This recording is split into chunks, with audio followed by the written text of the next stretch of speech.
Your Honor. Alam mo, ma'am, dumating ako dito na malungkot. Alam mo kung bakit? Several text messages are being received by this representation almost every day. Alam mo kung anong mga taong sinasabi nila sa akin?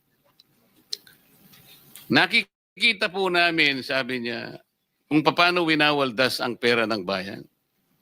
At napapatunayan po namin araw-araw, lalo na po pag nakikinig kayo kami sa hearing ninyo.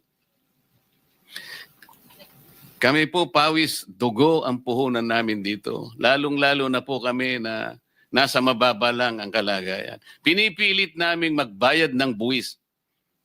Pero ganito po bang kinapupuntahan ng aming buwis na binibigay? Pwede po ba, kanya, Senator, pwede bang mag-request sa'yo? Pakikita ko sa iyo ang mga text messages mamaya para sabihin ko lang sa iyo na totoong sinasabi ko.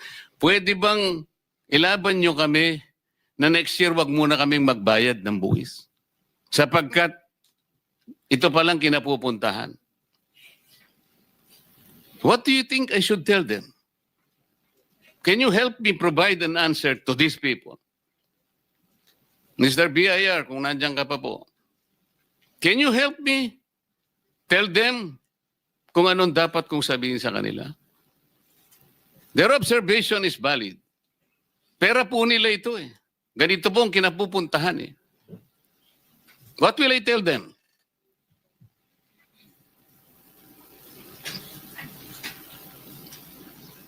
Yes, ma'am. Baka gusto mo sumagot. Tama po kayo, Your Honor. No, I'm asking you to help me. Yes po. What will I tell them? Ito pa po yung sinasabi ng iba. Bakit po ngayon lang nalaman? Mabuti po ang presidente nalaman niya after 3 years. Ganito na po palang nangyayari. 545 billion pesos. Ang namuni nila ang about 15 contractors.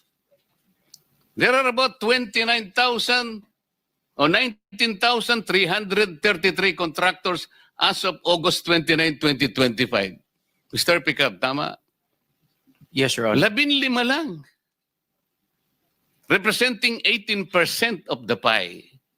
Yung 15 yun, 0.07%. Sabi gano'n nung nagtatanong sa akin. Ano pong ginagawa ng mga taong dapat nagbantay po sa kaban ng bayan? Nandyan po ang ombudsman, nandyan po yung DOJ, nandyan po ang NBI, nandyan ang CIDG.